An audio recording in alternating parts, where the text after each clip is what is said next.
All right, so in this tutorial, we're going to go over these subtopics, okay? And again, they're outlined by the thesis statement in the introduction, which is at the bottom of the intro. And you're going to see how they're pretty much almost word for word. Influence children's behaviors. Second one is negative influences, immunize children towards violence.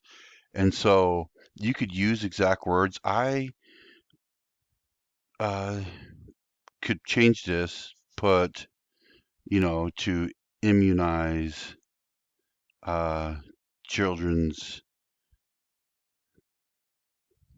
thoughts or whatever. You could change that.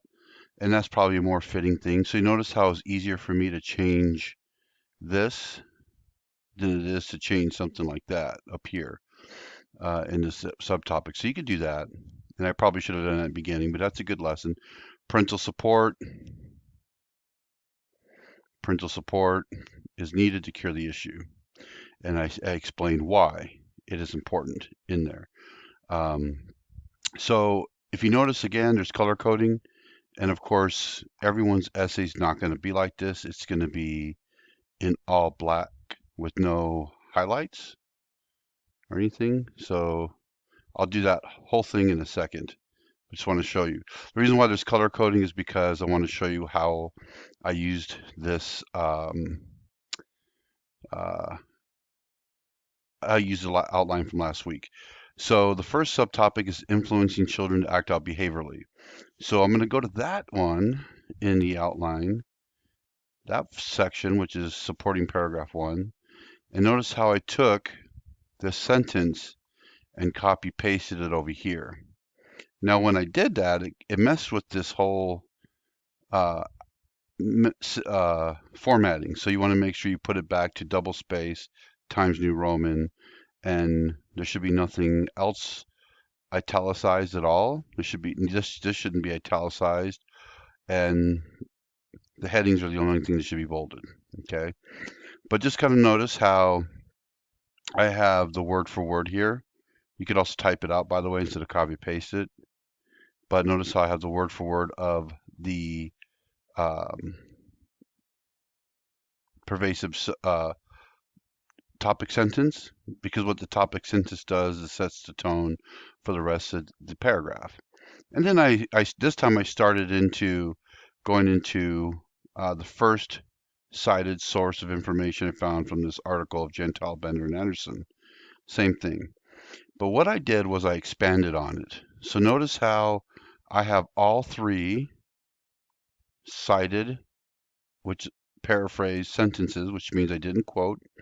I took a fact from the article and wrote it in my own words, but still gave credit to the researchers because it's their thought. They own it. But notice if you want to pause, you could pause the video and read. But after I stated my cited fact from the article, I discussed it a little bit. Okay, basically saying what this means. A lot of students will say, well, isn't that basically the same thing as shouldn't you cite that? Well, no, because you're taking a thought and you're expanding on what it means. That's basically all you're doing. Okay, and I'm noticing some errors there too. So you see me take away a couple of periods and stuff like that. So I put decided information like I did here too, and then I expanded on it. Okay, so you could pause and take a look at that if you want. And then I moved down and I put my last sentence here, which is known as the transitional sentence. This transitional sentence is letting everyone know who's reading that I'm going to talk about how it desensitizes children or immunize. Okay.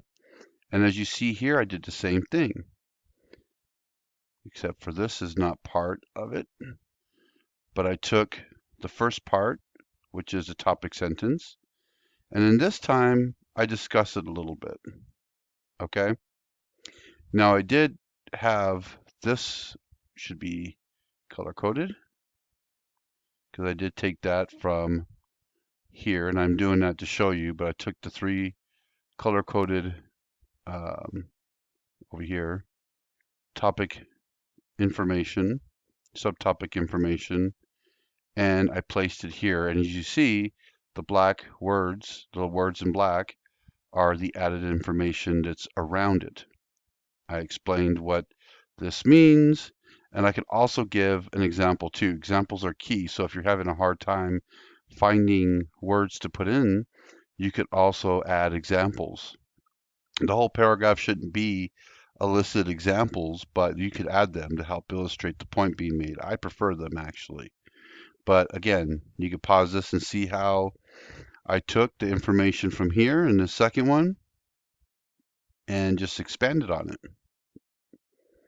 And that where we're coming to how you can immunize children by forming schemas in the mind that they're in a violent world, which is influencing indirect aggressive behavior, sometimes direct behavior. Same thing here in this last paragraph. Third subtopic, parental support. I come over here to the third one. As you notice, I have everything from topic sentence to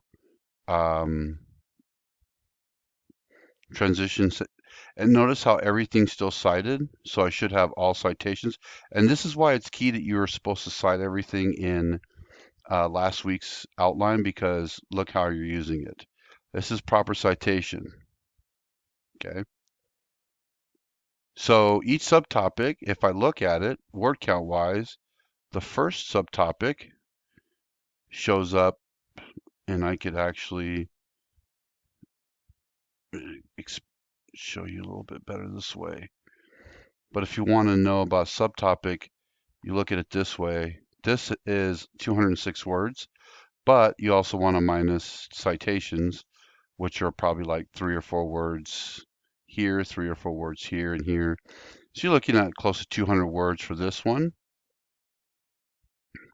Close to it.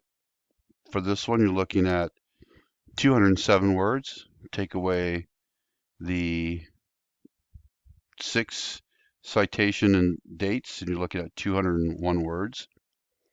Same thing here.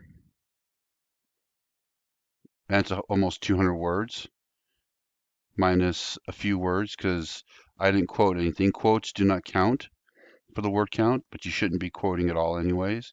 And you take away citations out of the word count too because they don't count as part of it. So in all, for the subtopics, I have 616 words. Okay? So the word count is 750 to 1,000 words. So if I just take what I have here overall before my conclusion, I have 764 words. Now I look at my conclusion,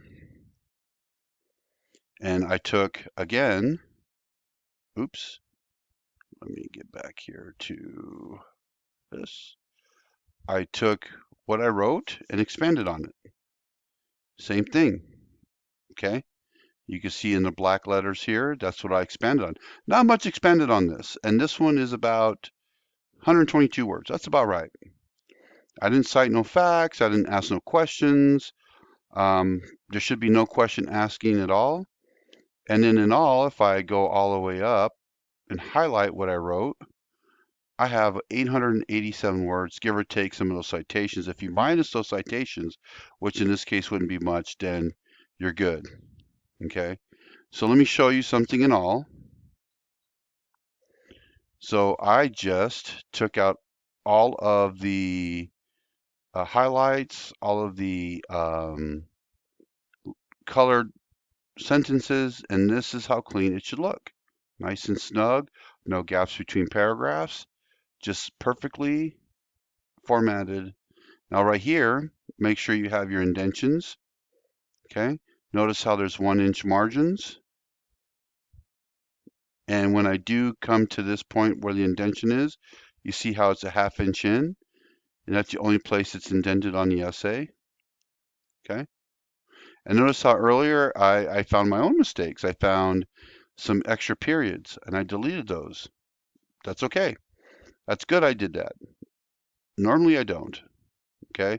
And with citations, you can pause and look at the citations, how I have them, how when I use according to, I don't have to say a study done by because I know that when this is cited like this, it's an actual study.